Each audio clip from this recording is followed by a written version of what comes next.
নমস্কার, আমার নাম ঐশ্বর্য সরকার। আবৃত্তি করছি সুকুমার রায়ের ভয় পেও না কবিতাটি। ভয় পেও না, ভয় পেও না, তোমায় আমি মারবো না। সত্যি বলছি, কুস্তি করে তোমার সঙ্গে পারবো না। মনটা আমার বড্ড নরম, হাড়ে আমার রাগটি নেই।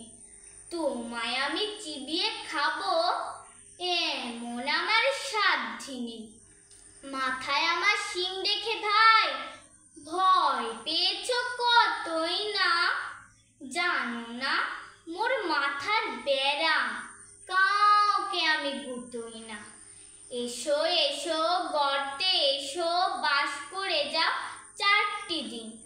আদর করে শিখেই তুলে রাখবো তোমায় রাতটি দিন। হাতে আমার মুগুর আছে, তাই কি হেথায় থাকবে না। মুগুর আমার হালকা এমন, মারলে তোমার লাগবে না। অভয় দিচ্ছি, শুনছো না যে? ধরবো নাকি ঠ্যাং দুটা? বসলে তোমার মুন্ডু চেপে বুঝবে তখন কাণ্ডটা। আমি আছি, গিন্নি আছেন, আছেন আমার 9 ছেলে। সবাই মিলে কামড়ে দেব মিথ্যে এমন ভয় পেলে। সবাইকে ধন্যবাদ।